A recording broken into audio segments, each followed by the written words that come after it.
Have you ever paid for peace, only to be treated like an intruder?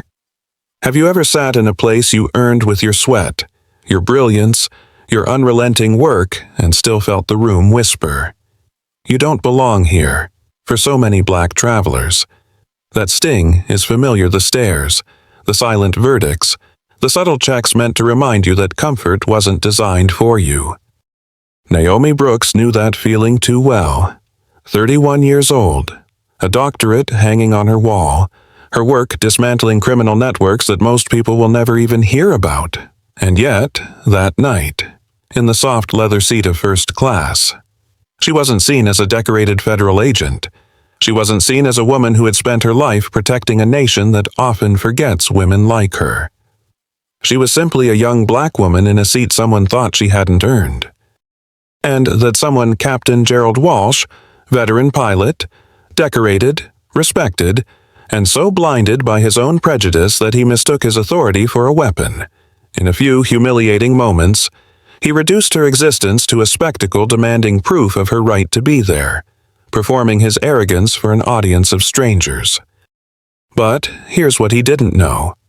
Naomi Brooks wasn't just a passenger. She wasn't someone who would bow her head and take it quietly. She wasn't just carrying an ID. No, she was carrying the kind of authority that could ground him for good. So, what happens when a man who thought he ruled the sky humiliates the one woman who could dismantle his entire world?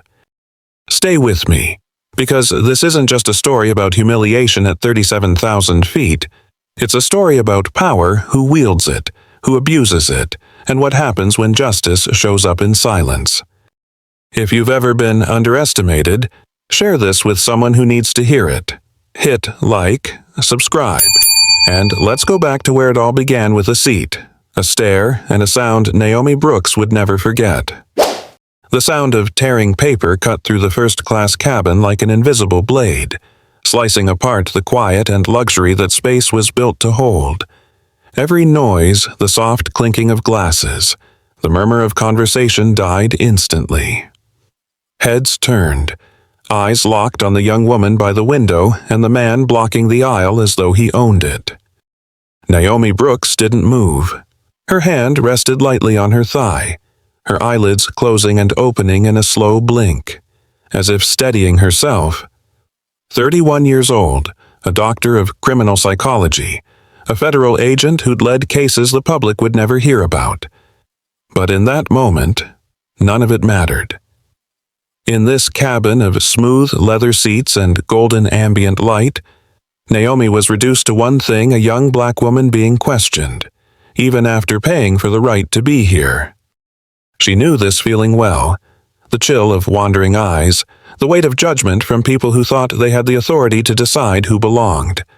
Naomi had lived this too many times to count enough to learn how to push down the anger, the exhaustion, the sting of it all into some deep, unreachable place. There were days she wished she could be invisible, a shadow passing through the world unnoticed. But reality was crueler. Her skin was a signpost, and in rooms like these, it branded her an intruder even when she belonged more than they could imagine. The man before her, Captain Gerald Walsh, was tall, broad-shouldered, hair cut military short, silver flecked like steel. His uniform was immaculate, his badges gleaming under the cabin lights, a silent declaration of authority. His posture screamed command, his eyes possession. He didn't look at Naomi like a pilot greeting a passenger. He looked at her like a man deciding the fate of someone beneath him. The cabin grew heavier, suffocating. Naomi could feel the other passengers staring, curious, confused, and in some cases, quietly disdainful. She took a slow breath, held her body still as marble, refusing to let them see her heart hammering. In her head, she heard her mother's voice, "Don't let them see you break. Stay calm, until you can turn the game around." All Naomi wanted was for this flight to pass without incident, but the moment that paper tore, she knew peace was just an illusion. Captain Gerald Walsh stood there like a bronze statue, the soldiers still carved into his every movement. He was 58, his face weathered but carefully composed. A mask Naomi instantly recognized for what it was, arrogance dressed as calm. His short-cropped salt-and-pepper hair was neat. His medals told his story for him decades in the sky. A man used to respect. At his age, Gerald might have learned humility. But his eyes told another story. He was measuring her, judging her, deciding whether she was worthy of the seat she occupied. "Can I see your ticket again?" His voice cut through the hush, half polite suggestion, half insult. No one asked for tickets again once the doors were closed. Naomi knew that, and so did he. This wasn't about verification. It was about public doubt, a performance for the cabin. Naomi raised her head, locking her gaze on his. She had purchased this seat with her real name, with the privileges her work had earned, with the years she had spent in the shadows protecting people like him. But, under Gerald Walsh's cutting stare, all of that evaporated. She opened her wallet and handed him the neatly folded paper ticket. Her movements were slow, deliberate, giving nothing away, not fear, not irritation. But inside, her heart pounded like a war drum. Passengers were watching now. Naomi could feel their naked curiosity pressing against her skin. Some leaned slightly forward to catch a better look. Others pretended to check their phones but strained to listen. In this cabin, she was no longer a traveler, she was a spectacle. Gerald held the ticket longer than necessary, his eyes scanning it like he expected to find some hidden offense. "Dr. Naomi Brooks," he read aloud, projecting the words as though daring anyone to challenge them or her. Naomi felt her facial muscles tighten, but she forced a faint, measured smile. "Yes," she said evenly, "that's correct."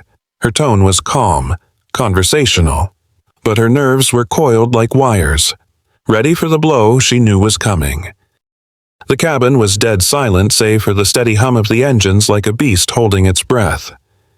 Naomi knew this moment would define the rest of the flight, maybe more than that.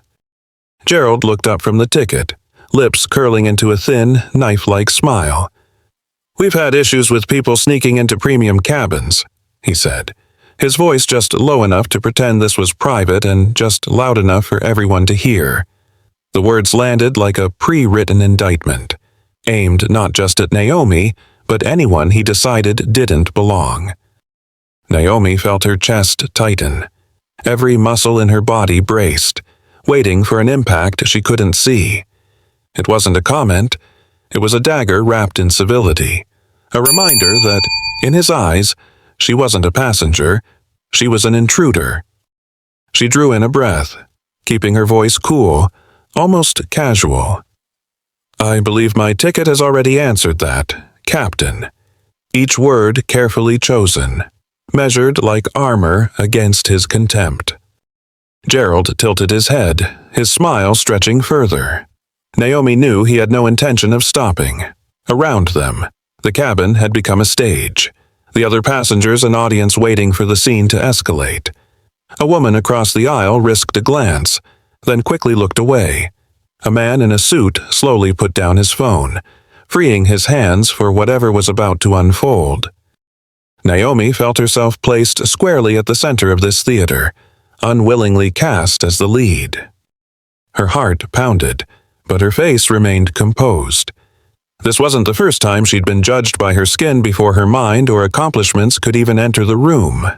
But this public humiliation, surrounded by strangers who might be colleagues, clients, or voyeurs, clawed at a deeper place inside her.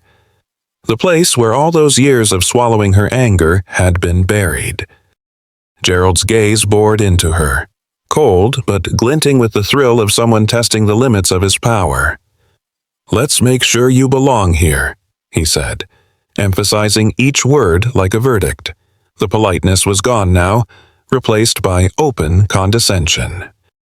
The words hung in the air like a bell tolling, silencing what little remained of the room's civility. Naomi knew this wasn't random. It wasn't about protocol. This was a deliberate humiliation. and if she didn't answer, didn't claim her ground, it wouldn't end here. In that instant, Naomi understood this wasn't a misunderstanding. This was a power play. And she would not leave this battlefield quietly. Gerald held Naomi's ID card far longer than necessary, turning it under the cabin light as though he were examining a piece of evidence in a courtroom where he was judge, jury, and executioner. His fingers brushed the edges, the faint sound of plastic scraping skin just loud enough for Naomi to hear and to feel each layer of her patience being worn down. He wasn't rushing. On the contrary, every movement was deliberate, calculated to prolong the humiliation, as if savoring the taste of his own authority.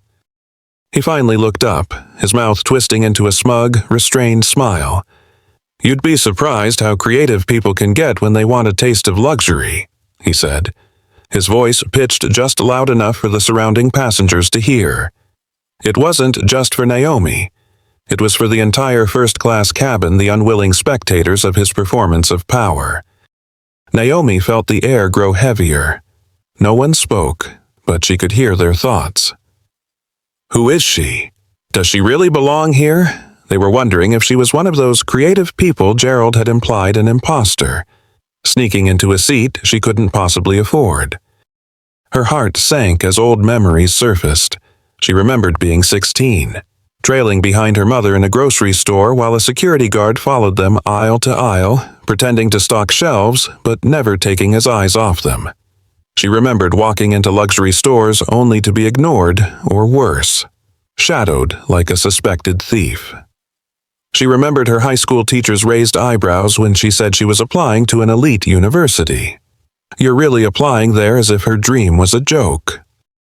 These memories flashed by quickly but left a familiar imprint retreat. For years, Naomi had trained herself to suppress every reaction to survive. But now, thousands of feet in the air, surrounded by leather seats and glasses of champagne, she knew that if she let Gerald define her, the rest of the cabin would believe him. She drew a deep breath. She couldn't let history repeat itself. She couldn't let this man, drunk on self-appointed authority, reduce her to entertainment for his audience. But she also knew to win. She had to choose the right moment, and that moment hadn't come yet. Gerald still held her ID, rolling it between his fingers like a predator toying with prey. Naomi felt like a drawn bowstring, stretched to its limit, waiting for the release that would shake the entire cabin. The atmosphere in first class shifted, like the air before a storm. As Gerald continued his display, the passengers took on new roles. Some kept their heads down, glued to their phone screens, feigning disinterest to the silence of the people desperate not to get pulled into an ugly confrontation. Others were bolder, tilting their phones just slightly, the glow of recording screens flickering under the soft cabin lights. They were watching, capturing, like spectators of a slow-burning horror film. Naomi felt the weight of their stares. She could almost hear the narratives they were writing in their heads, stories she couldn't control. In that moment, every title, every degree, every sacrifice she'd made felt stripped away. All that remained was her bare existence under their scrutiny. She swallowed hard, forcing down the lump of rage in her throat. I've interrogated war criminals. Yet here I am, interrogated for existing. The thought cut sharp as a blade. She had faced men with blood on their hands, minds labeled as some of the most dangerous in the world. And yet, here she was, on this flight, at the mercy of a man in a pilot's uniform, armed with prejudice and temporary authority, turning her very existence into an offense.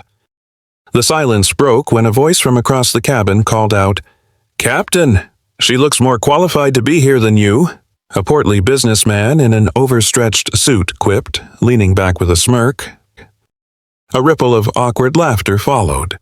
It wasn't genuine amusement.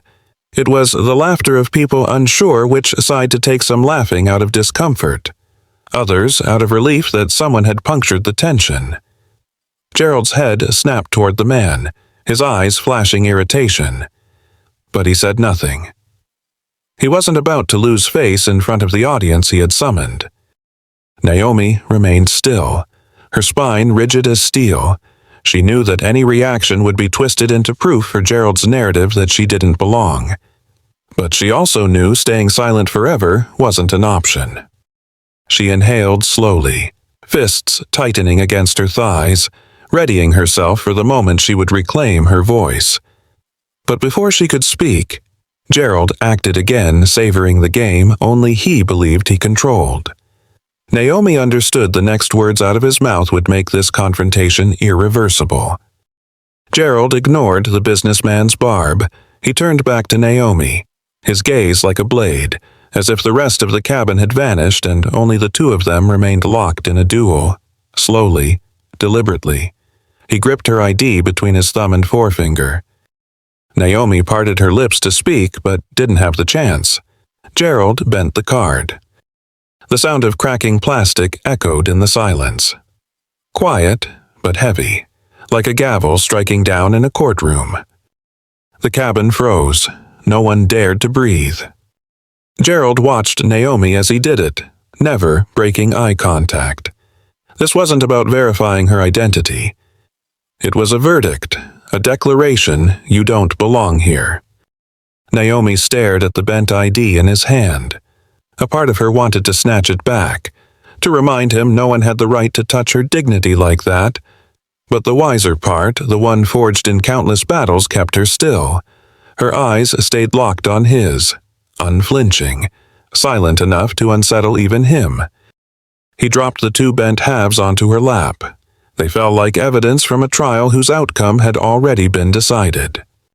"Enjoy your flight," Gerald said flatly, his tone dripping with mockery. He paused, leaning in just enough for only her to hear the rest. "If it lasts." Heat flooded Naomi's chest, spreading through her limbs. It wasn't just anger, it was the burn of public humiliation, wrapped in a smug smile of authority. In her mind, her mother's voice resurfaced. "Don't react the way they want. Hold your silence. When the time comes, make them see their mistake." Gerald straightened his tie, adjusting himself as though completing a trivial task. Then he turned his back, walking calmly toward the cockpit, leaving Naomi with the mangled remnants of her ID and the stares of the entire cabin. Naomi sat still, back straight, her hand resting over the broken card pieces. She didn't rush to pick them up. She didn't speak. But within her, a decision crystallized sharp, cold, and final. No one in that cabin knew it yet. But Gerald had just stepped into a game he would not win. Naomi sat perfectly still, like a statue placed in first class for others to gawk at and whisper about.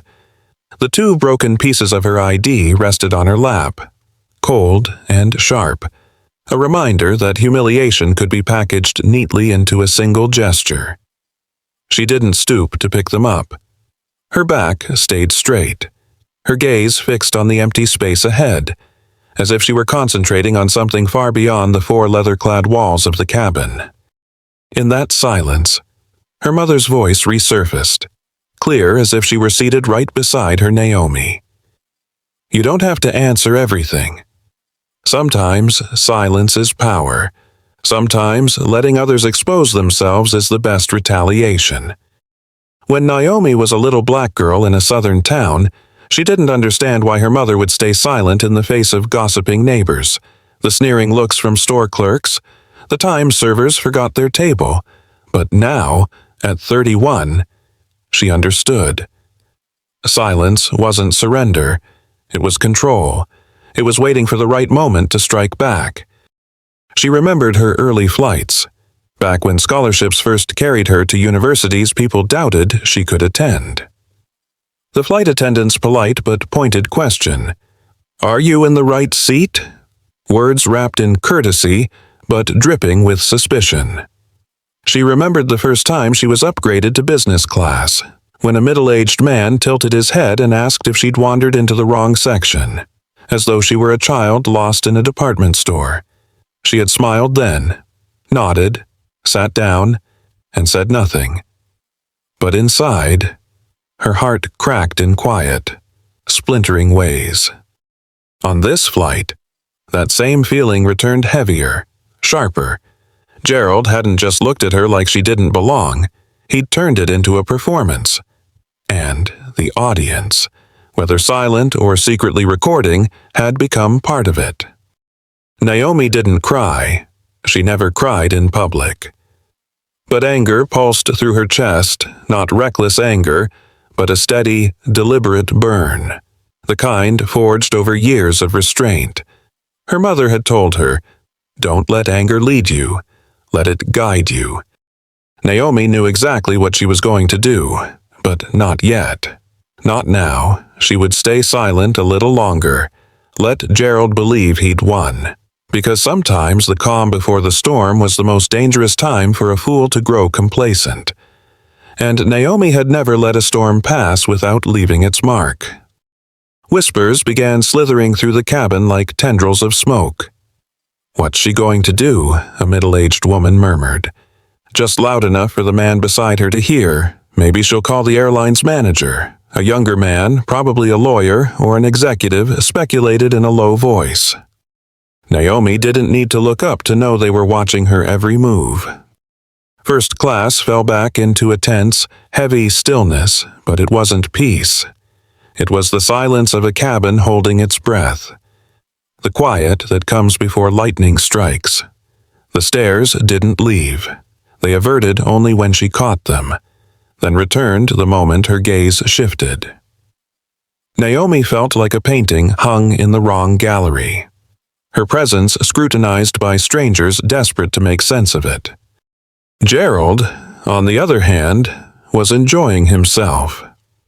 From his position near the cockpit, he glanced back at Naomi, eyes glinting with the satisfaction of a man convinced his little performance had landed perfectly. He believed he had taught her a lesson. To him, returning to his seat or back to the cockpit was just the curtain closing on a one-man show in which he was both director and star. Gerald was certain he had won. Naomi could read it on his face like an open book. And that certainty, that smug, unshakable belief that he had shamed her in front of the whole cabin was what made her calmer. Arrogance always built the best traps. She placed a hand on her handbag under the seat. A slow, deliberate movement, but one that instantly stirred the whispers again. The middle-aged woman tightened her grip on her own purse, watching Naomi with suspicion. The young man tilted his head, straining to see better. They were imagining everything that she'd pull out another form of ID to prove herself, that she'd call someone with more authority than Gerald, or perhaps that she'd finally crack and cry. Naomi knew every single story they were telling themselves, and she wanted them to think exactly that. Her fingers glided over the smooth leather of her bag as though searching for something. In reality, she was only waiting for this moment to ripen, waiting until every eye in a first class was locked fully on her, waiting until Gerald was completely certain the play was over. Because only then would the reversal carry its full weight. Naomi leaned down, slowly unclasping the lock on her bag. The soft click of metal on metal seemed deafening in the compressed air of the cabin like the crack of a starter pistol. Every move she made felt stretched, deliberate, giving the cabin time to watch, to predict, to fear, or to hope. She reached inside, fingers brushing the smooth lining and the organized contents within. No rush, no tremor. When her hand emerged, it held a small black leather wallet, glossy under the warm cabin light. An ordinary object, but in this context, it carried the weight of a declaration. The entire cabin held its breath. The whispers died. The young man with his phone suspended mid-air stopped recording, frozen in anticipation. The middle-aged woman, who had been expecting tears, now raised her eyebrows, curious whether Naomi was about to plead or fight back. Naomi said nothing. She set the wallet on her lap and opened it in one decisive, calm motion. Inside, Every item was meticulously arranged, a reflection of her organized, precise, never caught off guard. Gerald, a few paces away, saw it all. His mouth curled into a mocking smirk. "Another fake ID," he said, his voice low and condescending, pitched just high enough for others to hear. The words hung in the air like lead. Naomi lifted her gaze to him, expressionless, unflinching. Her eyes were so steady it made Gerald pause for half a beat, but only half. He quickly recovered his smugness. In that moment, no one knew what she would do next. Would she pull out another document to prove her legitimacy? Call someone with more power than him to reset the balance? Or would she simply remain silent, swallowing the humiliation like so many others had done before? But Naomi chose none of those. She stayed perfectly still, as calm and inscrutable as a sheet of glass, her hand resting lightly on the wallet. Silent, but calculating. Gerald didn't know it yet, but in the very moment he thought he had secured his victory, the board had shifted. And Naomi, the woman he thought didn't belong here, was about to rewrite the rules of the game in a way he would never forget. Naomi stood. The movement wasn't dramatic, but it was enough to freeze the entire first-class cabin. The leather seat gave a soft groan beneath her weight, and that small sound echoed through a space used to nothing more disruptive than the clink of cutlery or the murmur of polite conversation. Every head turned. Every pair of eyes that had been covertly watching now locked fully onto her, bracing for something they couldn't predict. Naomi opened her wallet. The motion was precise, decisive no more of the slow deliberation from before. She pulled out a small black object, its surface sleek and reflective, and flipped it open under the golden cabin lights. The metal badge inside caught the light, gleaming like a verdict. It wasn't a membership card or another form of ID. It was a federal badge, an emblem of authority that no captain on any flight could afford to dismiss. The cabin seemed to lose its air. Those who'd been secretly recording lowered their phones by instinct. The young man who'd been filming swallowed hard and dropped his device into his lap. A few others shifted upright, then sat back again, unsure how to react. Gerald stepped back half a pace, a reflex. For the first time since striding out of the cockpit, his eyes lost their superior edge. In their place was a flash of panic, like a man who'd just felt the fortress of his authority crack beneath him. He blinked, as if he couldn't believe what he was seeing. Naomi didn't need to raise her voice. When she spoke, her tone was calm, measured, but heavy with authority. "Captain Walsh, you've just destroyed federal property and obstructed a federal agent on duty." Each word landed like a brick. She was no longer just a young black woman he could humiliate. She was a federal agent, standing in front of him, reading out the crimes he'd just committed. Gerald opened his mouth, but nothing came out. He couldn't turn his destruction of her ID into a joke. The cabin no longer saw a petty dispute. They saw a man whose career was collapsing in real time. Naomi held his gaze, unblinking. "You've crossed a line," she continued, her voice low but razor-sharp. "And you will be held accountable." No one in the cabin spoke. The silence wasn't apathy anymore. It was the silence of people who understood they were witnessing a transfer of power. Naomi didn't sit back down. She stood tall, shoulders square, like a prosecutor stepping into a courtroom. Her eyes scanned the cabin, then locked back on Gerald. "You know what you've just done, Captain Walsh," she said, her tone steady, deliberate, every word crafted to land. "What you did wasn't just unprofessional, it was a federal offense. You destroyed government property, my identification as a federal agent, and you obstructed me in the execution of my duties. Under Title 18, Section 111 of the United States Code, that's punishable by up to 8 years in prison." And She paused, letting the words sharpen. "I will be the one writing that report to the Department of Justice." A few passengers sucked in their breath. The cabin wasn't watching a humiliated passenger anymore. They were watching a federal agent weaponize the law. Each sentence a bullet aimed squarely at the man who'd just tried to break her. Gerald tried to smile, but the contorted shape of his lips betrayed him. "This isn't how things work," he stammered, scrambling to reconstruct his mask of authority. You can't just stand here threatening me. There's protocol. There's an order. This isn't." Naomi cut him off. "It is now." Her voice wasn't loud, but it was steel. 4 words that smashed whatever illusion of control Gerald had left. She stepped forward, closing the space between them. "You think that uniform gives you the right to decide who deserves respect and who deserves humiliation? You're wrong. I'm not some anonymous passenger you can push around to feed your ego.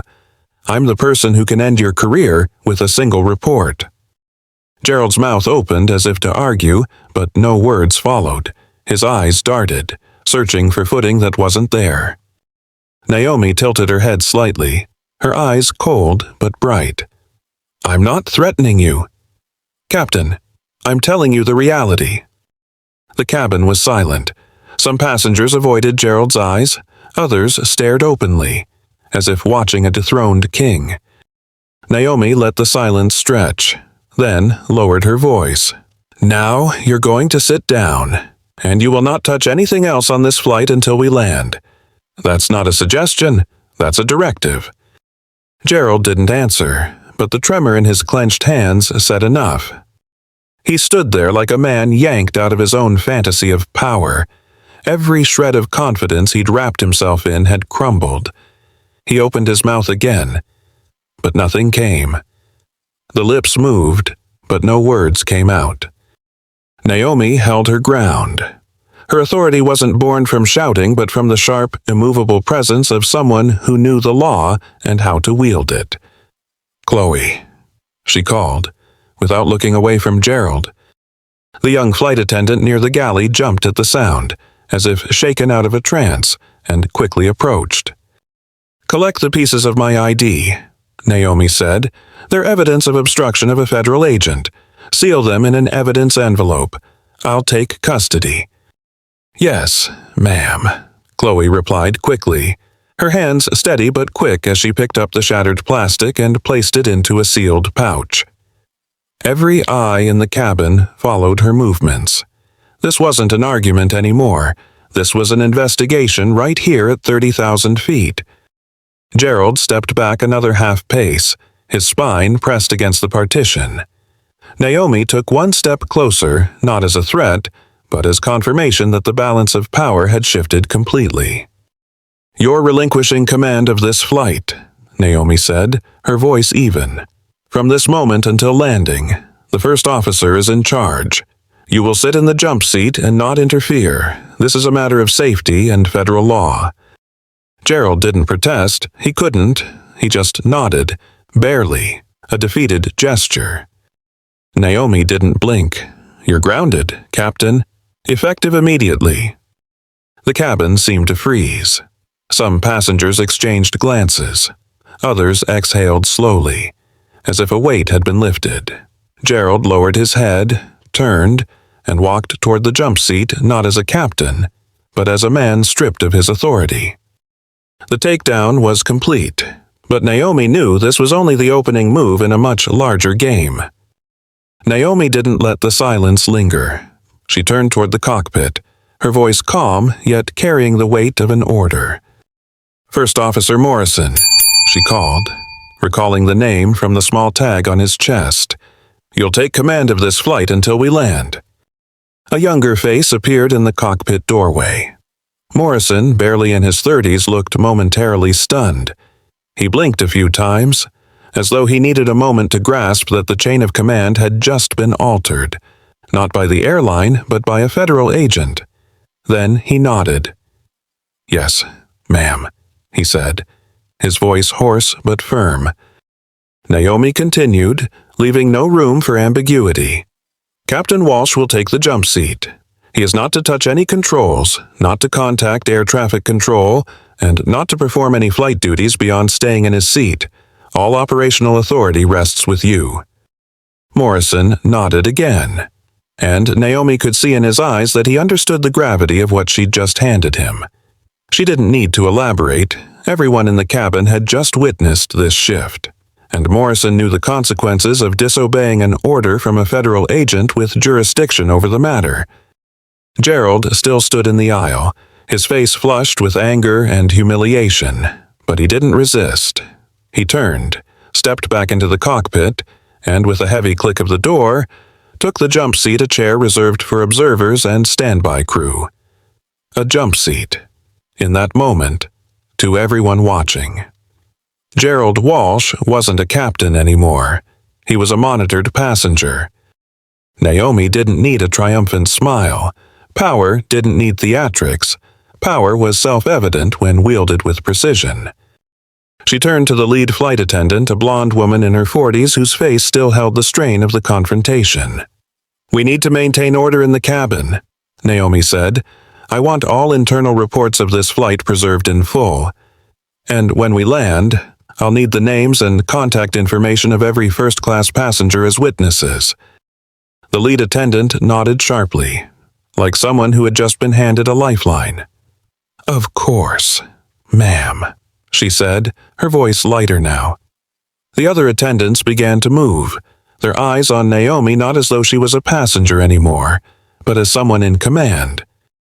Without declaring it, Naomi had claimed this cabin. With calm authority and the weight of the law, she had turned chaos into order, and this time, it was her rules that defined it. She walked to the satellite phone mounted on the partition of the first-class cabin. Lifting the receiver, she keyed in a string of numbers only someone with her training would know, and waited for the line to connect. When it did, her voice was low, even, betraying nothing of what had just unfolded. "Mission secure. Require ground response at Heathrow." The phrase was short, but on the other end, it was enough to set machinery in motion.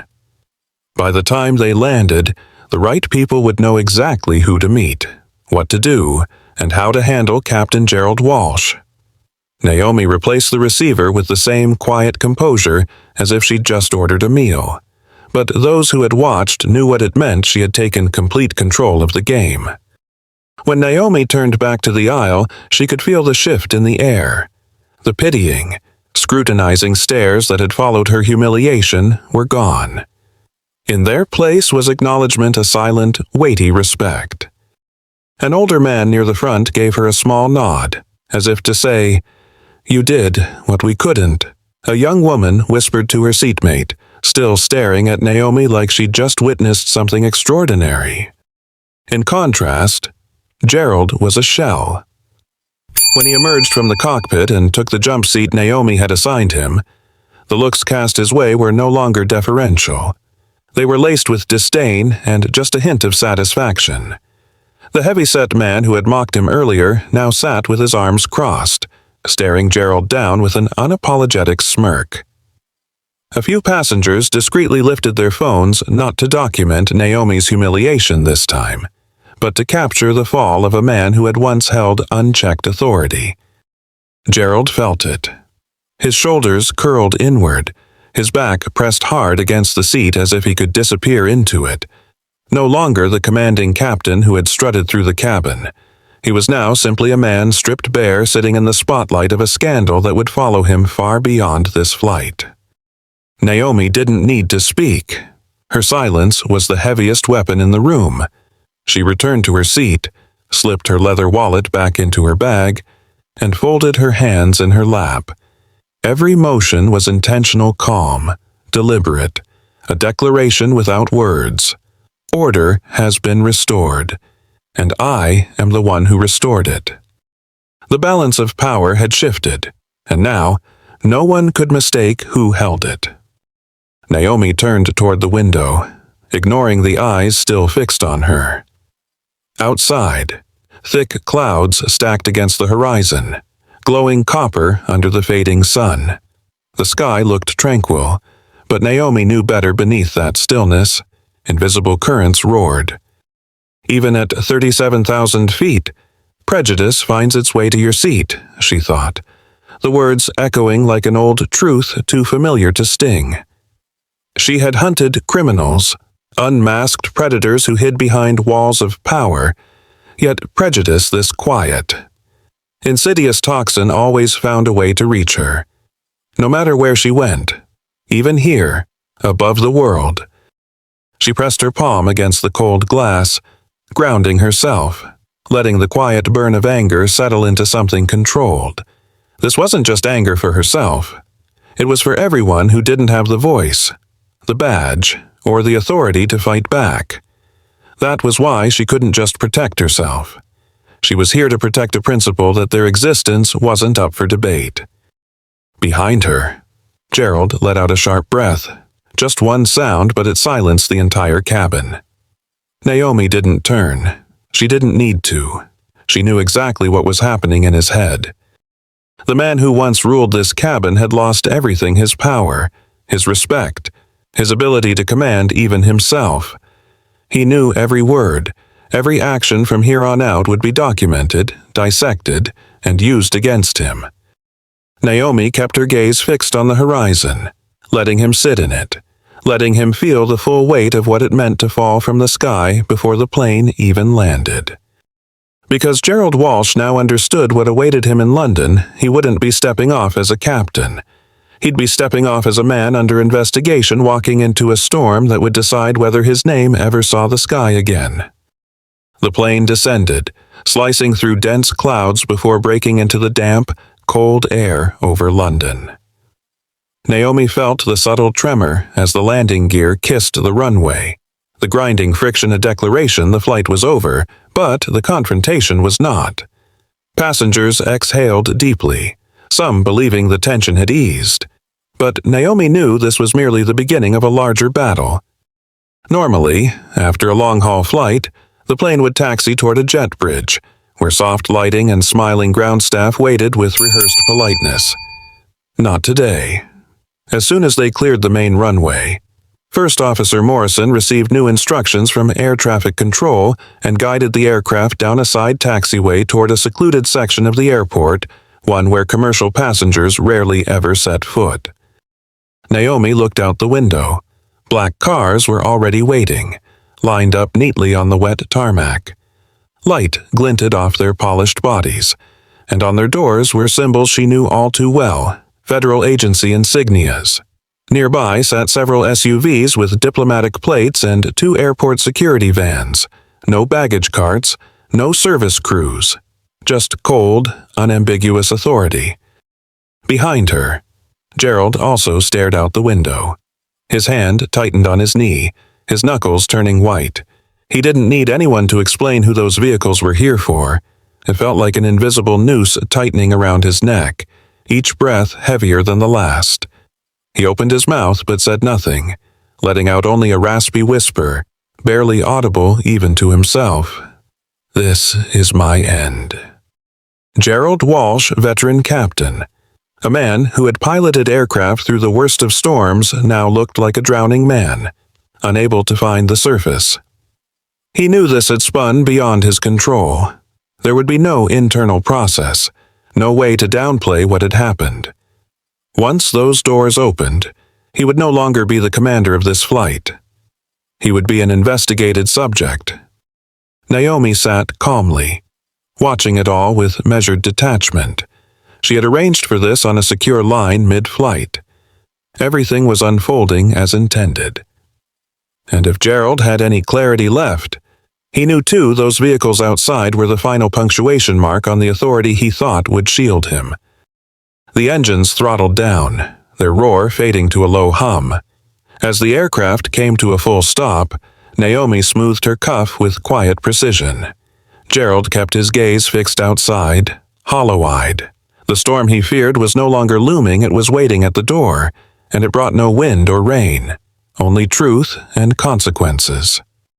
When the plane finally stopped in the isolated zone, the quiet that followed was unnerving. But first class was far from serene. Phones were out, camera lenses glowing. Some passengers had begun live streaming, whispering over the sound of their own recordings. "Oh my God, is he getting arrested? That's our captain. She really is an agent. Each comment was a cut, slicing away at the last fragments of Gerald's once imposing presence. A young man who had been covertly filming Naomi now turned his phone toward Gerald. "This is the captain," he whispered into his mic. "They're about to take him away. I've never seen anything like this." Those words, small in volume, would spread online faster than any summons. Gerald, once celebrated by his airline, was now a live-streamed spectacle for an audience that had never known his name. Gerald felt it. Every pair of eyes in the cabin was a lens, dissecting him. He tried to hold his chin high, but his trembling hands betrayed him. The jump seat, meant as an afterthought for crew, had become his witness stand. Each shutter click, each stifled laugh from the rows behind, was a verdict that needed no reading. The door opened. Cold London air rushed in, carrying the tang of jet fuel and an austere finality. Two men in black suits stepped aboard, followed by airport security officers. Their movements were heavy and precise. Each step an unspoken line of procedure Gerald was about to face. One of them murmured something to Naomi, and she nodded once, expressionless. Naomi never looked at Gerald, not once. To her, he was already removed from the narrative, no longer an opponent, no longer a captain, just an entry in a report, soon to be processed. Gerald felt that distance the cold dismissal without a word, and that, more than anything, cut the deepest. A security officer stopped in front of Gerald. "Sir, you need to come with us." His tone was even, neither harsh nor gentle, but with enough weight to extinguish any thought of defiance. Gerald rose, his movements rigid. He felt dozens of eyes burning into him, passengers who, minutes ago, were silent bystanders, but now bore witness to the moment he was stripped of the last shreds of his command. Naomi remained seated, hands interlaced on her lap, eyes fixed on the window. Gerald walked past her, receiving nothing but empty space in return. To Naomi, he was closed like a completed file, ready to be handed off to the proper authorities. Gerald walked the aisle as though the ground beneath him had softened, each step heavier than the last. Not the stride of a captain finishing an international flight, but of a man crossing the last bridge before everything collapsed. The two agents didn't need to touch him. Their presence alone was the invisible tether keeping him in line. First class said nothing, but their eyes spoke for them. Gerald could feel each one like a needle pressing into his skin. Some carried contempt from those who had once endured his lectures about discipline and principles, now watching him escorted like a man caught in his own hypocrisy. Others carried smug satisfaction, the heavy-set businessman from earlier leaning back with arms crossed, lips curling into an unrestrained smirk. And some looked simply disappointed, like passengers who once believed the captain embodied safety, now watching him paraded as proof of power corrupted. Gerald kept his head slightly lowered, but not enough to escape their judgment. He knew what he had lost: respect, authority, the reputation he'd built over decades in the air. It hadn't eroded piece by piece. It had been ripped away in hours, on a flight he thought would be like any other. As he stepped out of the aircraft, London's cold air cut his face, sharp as a reminder that his days of comfort were over. On the tarmac, the black cars formed a warped honor guard not to welcome him, but to claim him as cargo. Gerald glanced at the tinted windshields, catching the deadened stares of the agents inside. He was no longer a captain. He was a monitored subject. Naomi followed a few steps behind, but didn't look at him. She spoke briefly with a suited agent holding a folder, their exchange efficient and void of emotion. To her, Gerald wasn't the man who humiliated her at 37,000 feet. He was an item on a checklist, a case to be processed. In the cabin, the young man with the phone kept recording short clips. "This is going to hit the news any second," he whispered to his seatmate. Sure enough, moments later, As Gerald was led into a waiting SUV, the first alert pinged on passenger phones breaking international flight captain under investigation at Heathrow Airport. Gerald heard the SUV door slam behind him. In that instant, he understood the storm wasn't ahead.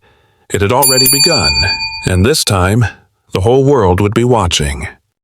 Less than 24 hours after the black SUV had taken Gerald from Heathrow, the first email landed in his inbox. No greeting. No preamble. Your employment with Gerald Walsh is hereby terminated effective immediately. This decision takes effect as of today. Below it, the cold signature of the airline's HR director. No explanation. No farewell. The door to a 30-year career slammed shut with a single click. Gerald read the email again and again, hoping to find some loophole. There wasn't one. His phone buzzed constantly texts from colleagues, from the pilots' union, from old friends not to comfort him, but to confirm what they'd read in the news. The rumors were moving faster than any plane he'd ever flown. By that afternoon, another blow, the Federal Aviation Administration FAA had temporarily suspended his license pending investigation. Gerald knew temporary was a courtesy word. When federal agents get involved, there are no second chances. Before he could even process it, the press storm hit. The same outlets that once praised him as a reliable captain now turned on him with stunning speed. They dredged up everything flights with passenger complaints, incidents the airline had buried, and worst of all, accounts from female colleagues. A front-page headline screamed, "Captain Gerald Walsh accused of verbal harassment by flight attendants." Complaints that had been ignored for years were now resurfacing with brutal detail. Former co-workers, once silent for fear of losing their jobs, were stepping forward with names, describing how Gerald belittled them, how he wielded his seniority to create a climate of fear. On TV, pundits dissected him like a case study. This wasn't an isolated incident. This is the pattern of a man accustomed to abusing his power. Each word was another nail in the coffin of his reputation. Gerald sat in his cramped apartment, curtains drawn, but he couldn't block out the glow of his phone. The images were everywhere, photos of him being escorted off at Heathrow, hair disheveled, uniform wrinkled, face dazed between two federal agents. He was no longer Captain Walsh. He was just a headline. And worse. People believed that image, believed it was the real him. Not a bad day, not an aberration, but the final, true picture of who he was. The following evening, Gerald called his son. The young man answered after a few rings, his voice steady, as if he'd rehearsed for this conversation.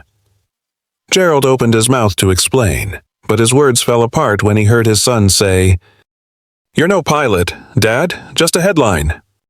A simple sentence, sharp as a blade. Gerald fell silent, wanting to protest, to shout that his life's work couldn't be reduced to a handful of news stories. But what argument could he make when all the evidence was against him? His son didn't wait for excuses. "I'm busy," he said before hanging up, leaving only the long, flat tone in Gerald's ear. Gerald put the phone down and sat still in the apartment that had once been just a stopover between flights. Now it felt like a cell gray walls. Heavy silence.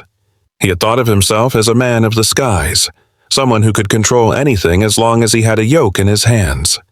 But when the sky took his wings, the ground had never felt so suffocating. He tried reaching out to old friends, colleagues who once toasted with him at airline parties, who spent hours swapping stories in cockpits about wives, kids, and dreams. But now, the calls rang unanswered until voicemail picked up. A few responded with curt texts. "Stay strong. Gerald, this will pass." But he could feel the distance in every word, the distance of people who wanted to cut ties. The next day, he went to the cafe near the airport, once a gathering spot for pilots before flights or on their days off. As he walked in, familiar faces turned to look at him. But the glances weren't welcoming. They were the stares reserved for ghosts, things that shouldn't exist here but linger anyway. Some quickly dropped their eyes to their coffee. The bolder ones gave a small nod, but no one invited him to sit. Gerald stood there for a moment, then left, feeling like an intruder in a place that used to be his. To the aviation world, he wasn't Captain Walsh anymore. He was a living cautionary tale, a reminder of how fast a career can turn to ashes. Gerald returned to his apartment, turned on the TV, and turned it off just as quickly when the evening news mentioned his name. His son's words echoed in his head. Just a headline, and the cruelest part was knowing his son was right. A week later, a court order arrived. He wouldn't serve jail time, at least not yet, but the punishment felt like a bitter joke. 200 hours of community service at the airport warehouse, the very same airport where he'd once been greeted with deference as a captain. On his first day, Gerald drove his aging car through the staff gate, the one used by cargo handlers and truck drivers. There were no respectful smiles now. The security guard glanced at his temporary badge, lowered the barrier, and waved him through like any other temp worker. Walking through that gate, once a symbol of glory, now felt like entering a prison. The warehouse was a massive block of gray concrete, cold and impersonal. Inside, there were no leather seats, no polished cockpits, just towering stacks of freight boxes and the smell of plastic wrap and paper dust. A supervisor handed him cheap gloves and a box cutter. "Sort these by code," the man said, pointing to a printed list. No introductions, no acknowledgement. Gerald was just another body on the floor. Nobody cared who he used to be. He started his work ripping tape, sorting boxes, dragging heavy pallets across the concrete. Each step echoed under the warehouse buzz of forklifts and intercoms barking out instructions. His shoulders, once used to the weight of a captain's uniform, now ached under the strain of menial labor. But the worst part wasn't the work. It was the view. From the warehouse floor, Gerald could see the runways. He watched the silver bodies of planes from the very airline he once served glide down the tarmac and lift into the sky, engines roaring like laughter in his face. Each time, he stopped what he was doing, watching until the aircraft disappeared into a pinprick in the clouds. He called it his winged hell, an open-air prison where everything he loved, the sky, the cockpit, the sound of engines, was still right there, but forever out of reach. Gerald had once believed himself untouchable. Now, standing among pallets and cardboard, he was just a tired old man, forced to look at the dream that defined him reduced to nothing but a reminder of what he'd lost. And in the rare silence between the warehouse's industrial noise, he understood this punishment hadn't just taken his reputation. It had taken the very life he'd built to define himself. A year passed, and Gerald Walsh no longer existed. In his place was just Rick, the name warehouse workers used for him, polite enough to acknowledge, distant enough to erase who he'd been. No one said Captain Walsh anymore. His once proud pilot's uniform sat buried in a dusty cardboard box in the corner of his cramped apartment, alongside old keepsakes he couldn't bring himself to throw away. Each morning, he drove his beat-up car to the warehouse on the edge of the airport, swiped a frayed labor badge, pulled on a pair of cheap work gloves, and started his day. The gloves didn't fit his hands, the same hands that had once gripped a yoke at 35,000 feet hanging loose and stiff, like they, too, were reminding him he didn't belong here, that he no longer belonged anywhere. The work was the same, stacking crates, dragging pallets, sorting shipments from all over the world. The motions had become routine, no longer leaving his body aching like in the early days. But Gerald's pain wasn't in his muscles. It sat deeper, in the quiet, unrelenting awareness that his life had been reduced to this, from commanding multi-million-dollar aircraft to shuffling anonymous boxes across a concrete floor. The bitterest part was the runway. From the warehouse doors, he could see the planes take off. One after another, they rolled down the tarmac and lifted into the sky, engines thundering through his chest like a reminder that he once belonged up there, that he had once been part of that world. He often paused for a few seconds, silently watching until each jet disappeared into a dot in the clouds. No one at the warehouse noticed this habit, but for Gerald, it was self-inflicted punishment. He no longer counted down the days until his community service was over. Waiting had lost meaning. He had nothing to return to, no reputation to reclaim, no family checking in to ask if he was okay. His old colleagues still avoided him. His son still hadn't called back. The life he once believed was his felt like the sky outside still there. Brilliant, but no longer his. Rick, that simple laborer's name, had swallowed Gerald Walsh whole. And every time he watched another plane leave the runway, he knew he would stay stuck here, with his cheap gloves and his empty stare, looking toward a world that no longer had a place for him. Naomi Brooks sat in the VIP lounge at Heathrow, flipping through pages of smooth, heavy paper-coated briefings and financial charts sprawled across them. She was preparing for her trip to Brussels, a closed-door meeting with European partners on an international money laundering operation. For Naomi, airports weren't stopovers anymore. They were waypoints for missions bigger than herself. Battles where the stakes weren't money or prestige, but lives. She looked up, eyes drifting from the columns of numbers, and happened to glance out the lounge's tall glass window. Below, the operations area hummed with motion tugs pulling carts, workers in reflective vests hauling cargo across conveyor belts. And there, among the clockwork movements, Naomi caught sight of a figure she recognized. A man standing still for a few seconds at the warehouse doors, his gaze locked on a plane taxiing toward the runway. His posture was slightly hunched, his cheap work jacket wrinkled, thin hands poking out of worn gloves. Naomi knew instantly Gerald Walsh. She wasn't surprised. His fate had been sealed the day she filed her report to Washington. In this world, a man like Gerald could fall faster than a jet in freefall. Naomi looked at him for exactly 3 seconds, then turned back to her files. Gerald, to her, was no longer the arrogant captain who'd tried to humiliate her in front of a first-class cabin. He was just a closed case, a matter resolved by protocol. She didn't feel the need to remember him as a person. The months in that warehouse, the silent contempt of strangers that was the sentence Gerald had written for himself. Naomi hadn't pushed him off the cliff. He'd walked off on his own, believing his power made him untouchable. Naomi adjusted her cuff, took a sip of coffee, and dialed a colleague to discuss the upcoming meeting. Down below, Gerald was still staring at the plane climbing into the sky, the world he once belonged to. Naomi didn't look again.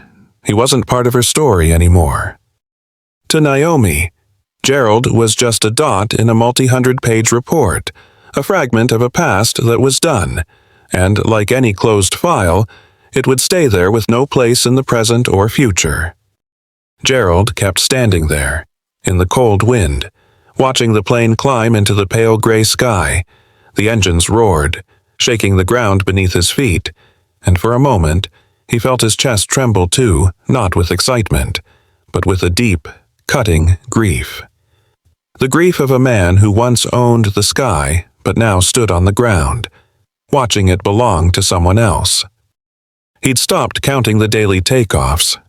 They were just blades slicing into his memory, reminding him that the man once called Captain Walsh no longer existed. Gerald knew he'd never return to a cockpit. He no longer dreamed of hearings or appeals. When you've been dragged to the bottom, you learn that some doors never open again. Across the airport, Naomi left the lounge with a slim carry-on and a thick briefing folder. She didn't think of Gerald. To her, he was just a completed entry in a case file. His door had closed, while others continued to open for her new missions, new battles, new corridors of power where she would walk in with the same badge that had silenced a first-class cabin that day. Naomi didn't look back. She understood that justice wasn't about feeling satisfied in the moment. It wasn't apologies or public arguments. Justice was when those who abused their power were forced to bear the weight of what they'd sown. And Gerald, who once used first class as a stage to humiliate a woman he thought didn't belong, was now condemned to live as a shadow in the place he once ruled. As the next plane took off, Gerald turned back into the warehouse, leaving the runway behind. The cheap gloves gripped his hands again, and life returned to its loop-stacking crates, dragging pallets, avoiding pitying or curious stares. He had no energy left for anger, only silence and bitterness, a punishment no courtroom could deliver. But life could. Prejudice grounded him. Justice let her fly. The story didn't end with applause or apology. It ended with the heavy silence of a lesson. Prejudice doesn't just destroy the people who endure it. It drags down those who carry it, showing them that power can't save you when your view of the world is too small. And somewhere up in the sky, justice kept flying. If this story touched your heart, make sure to like, share, and subscribe. Every click helps us bring more powerful stories of empathy, justice, and silent strength to life.